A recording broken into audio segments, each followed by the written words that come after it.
Greetings, salutations, respect, and love. Oh, I am Scott. You're in the Prog Corner. And today, oh man, today is a big day on the channel. It's not every day that my favorite band drops a brand new album. This is the reason that I started this channel, boys and girls. Yeah, absolutely. The Quest came out a couple months before I started the Prog Corner. So this is the very first album I'm reviewing from Yes. And I am just so excited to talk to you guys about Mirror to the Sky. It drops next week, May 19th on Inside Out Music. Who have just become the home for everything great about Prog. You got Kansas on that label, the Flower Kings, Jethro Tull. It goes on and on. Haken. You just name a great prog band, there's a good chance they're on Inside Out these days. So what about this album, man? Is it as good as The Quest? Is it better than The Quest? I'm here to tell you this album is so much better than The Quest. It's better than Heaven and Earth. I'm going to re-rank the Yes albums. I haven't quite decided where it falls, but this is definitely the best album without John Anderson since Drama.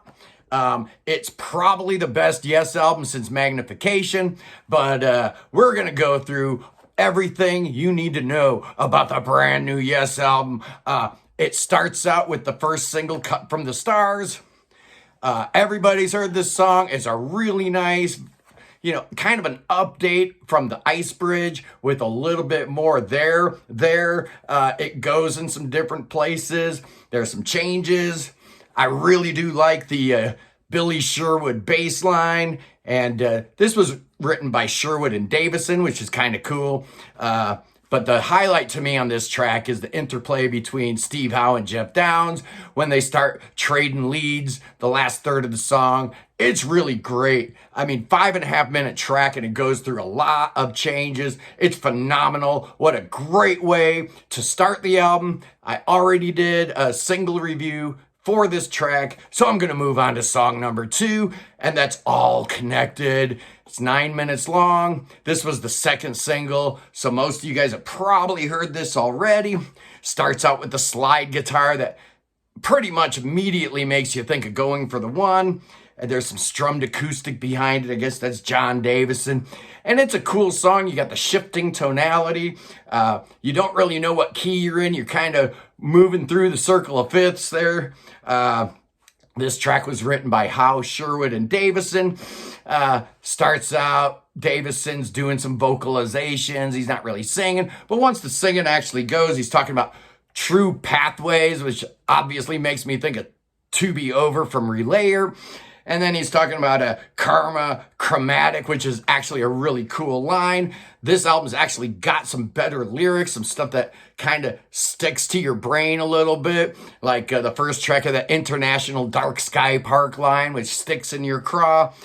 This one's got the karma chromatic line, which is pretty cool.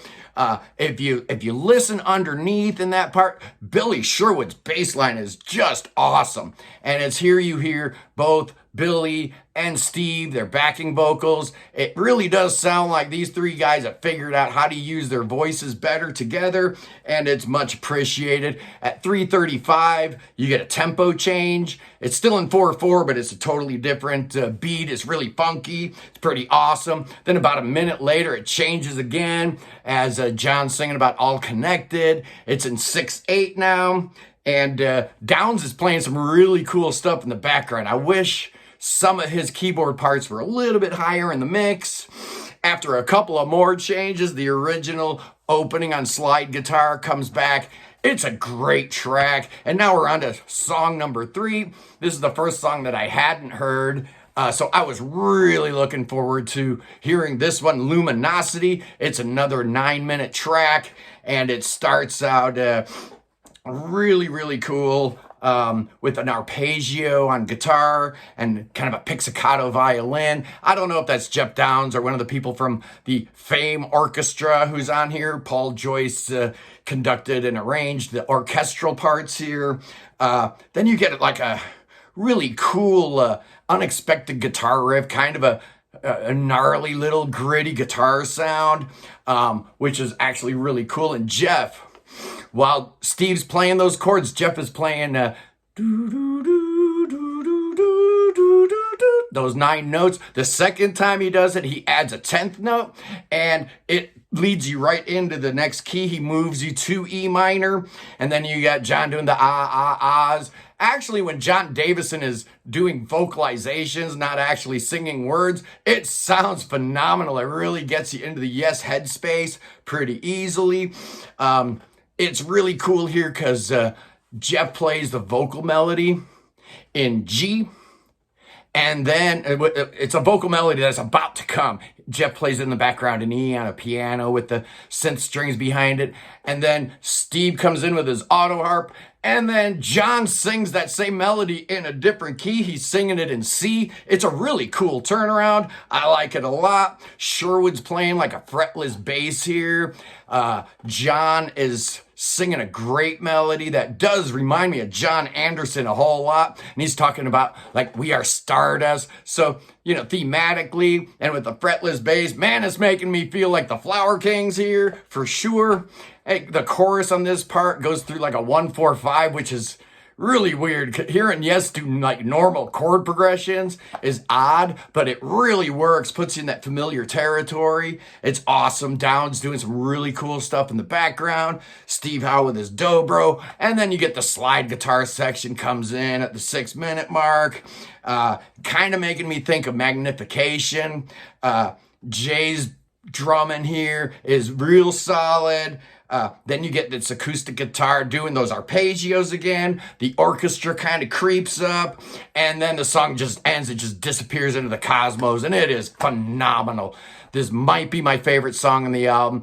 I've read a few reviews already that kind of dumped on Luminosity. They're dead wrong, I'm telling you, man. Luminosity's amazing. Next up, the 4th song, Living Out Their Dream, comes in at 4:47. It's written by Downes and Howe. This is the only songwriting credit Jeff Downes gets on this album. And I understand why this song's here. You know, the first 3 songs kind of were of a type. You know, they all kind of felt similar. So you kind of wanted something a little more up-tempo, something that maybe a little more rock. And so I get why it's there. I also understand you want to give Jeff at least one songwriting credit on the album, keep him interested. But this is not a great song. You got some really weird sounding guitar, like he doubled and tripled and quadrupled his guitar. It only gets worse when he starts running on the diminished scale. I don't like it. But the last like 2 minutes of the song devolves into like an instrumental thing where Steve's doing some soloing and Jay Shellen's hitting the cowbell. It's pretty good, actually. I did not like this song the first few times I heard it. But I understand why it's there. It needs to be there as a bridge between Luminosity and the centerpiece of this album, the title track. Clocks in at 14 minutes, Mirror to the Sky. Just amazing. It starts out in D minor with this kind of Dire Straits sounding guitar riff, which is pretty cool. Jay Shellen playing with the sticks, you know, maybe rim shots, not hitting the snare at all. It's awesome. And then it starts picking up. They start rocking out in D minor. And Billy's bass, man, he sounds great. He has a little breakdown section here. And after that, they kind of settle on A for a minute just to change bearings, and then they get into a F minor or a G minor F minor thing, over which Steve's just ripping some great solos. And then you get a little Jay Shellen drum breakdown that's really cool. And then the next section of the song is announced by a descending riff and semiquavers that definitely makes me think of Machine Messiah. And then you get the Dream of a sky without fire. And you get to revel in the greatness of Steve Howe's vocals just for a minute there. And then the Fate Orchestra from North Macedonia comes in unison, playing the same acoustic riff.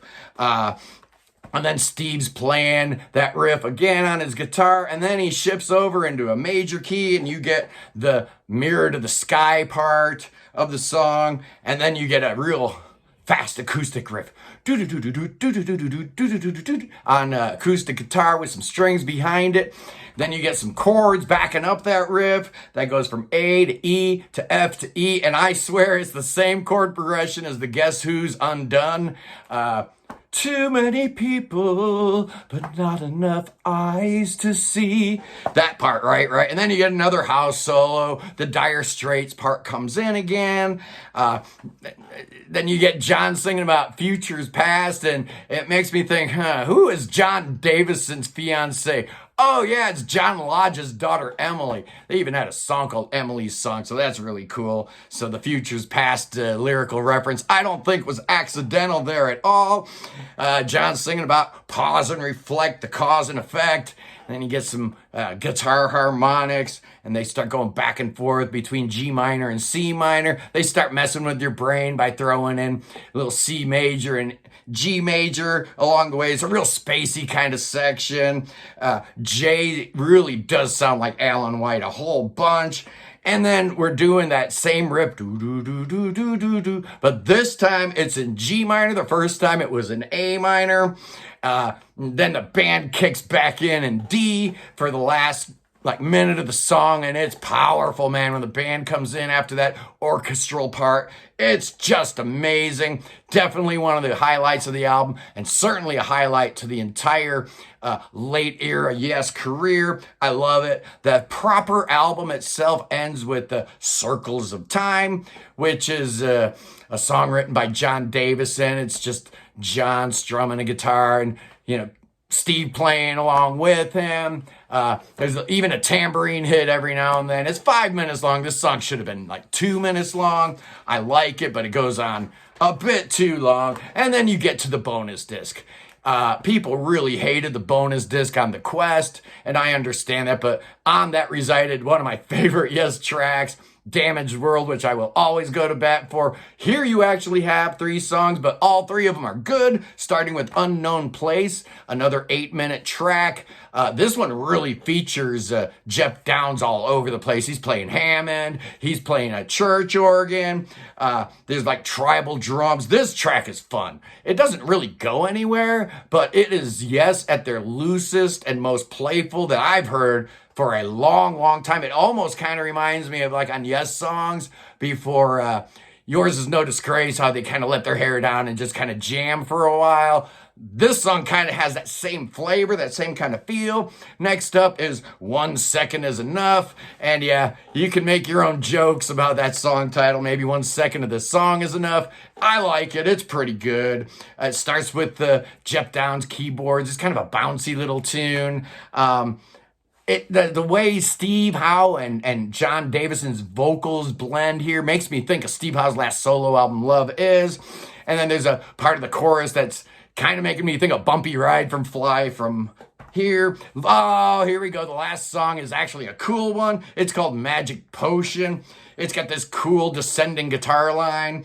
And Sherwood's bass is just funky, man. This is a funky song. Howe's playing his country fried guitar here, which I've been missing. I've been wanting more of that, country and western style that he's famous for. Sherwood and Downes both do a really nice job on this song, and then it ends with that same descending chord progression that started the song. I really like it. I like all 3 songs on the bonus disc. All 3 of them were written by Steve Howe. So what is this album really all about? Well, it does have these flashes of magnification with the orchestra. The orchestra is used way more effectively here than on The Quest, but obviously this was recorded right after The Quest. In fact, some of this was like a carryover material that they had. So this album had been in the works for a while, but overall, I definitely hear going for the 1 with Steve playing his slides. Some of the chord progressions kind of make me think of Awaken. It's kind of an amalgamation of those 3 albums. Steve Howe has more power and energy on this album than he's had probably since the latter. Billy Sherwood, he really is fitting in here. Some of his bass lines are just dynamite. Jay Schellen obviously was picked because he plays a lot like Alan. John Davison is really starting to come into his own. He, Billy, and Steve's vocals are starting to work better together. And what's the deal with Jeff Downs? He's playing so much great stuff on here. It's buried way low in the mix. Doesn't sound like he's super interested a lot of the time. What's the deal here, man? Is he just saving all his good material for the DBA project? Perhaps, I don't know. But Steve Howe produced this thing. He did a really nice job. It's crisp, it's pristine, it sounds phenomenal. The album overall is way more adventuresome than The Quest, which was a good album, but this is a better album. This is the album where Steve Howe and the boys in the band remembered what Yes is supposed to sound like, and they nailed it. They know what their fans want, and they gave it to them. They want a prog rock album from a prog rock band, and they don't care what year it is, man. I don't care if it's 2001 or 1971. I want prog rock that sounds like prog rock, and Yes delivered the goods on Mirror to the Sky. So how am I going to rate this bad boy? It's not quite a 5. It's not perfect. Living Out Their Dreams, Circles of Time, not great, so I gotta bring it down a little bit. But I'm giving this puppy 4.5 headphones. I'm proud to do it. I love this thing. It's outstanding. It comes out next week. If you're a prog rock fan, you need to buy it. It's phenomenal. I love it. It's got the Roger Dean artwork. What else do you want, man? Yes is back in a big, big way. Anyway, I love you guys. I hope this was informative, and I hope you guys appreciate everything that Yes is doing for the world of prog rock. And God save the king, and I will see you guys next week. Peace.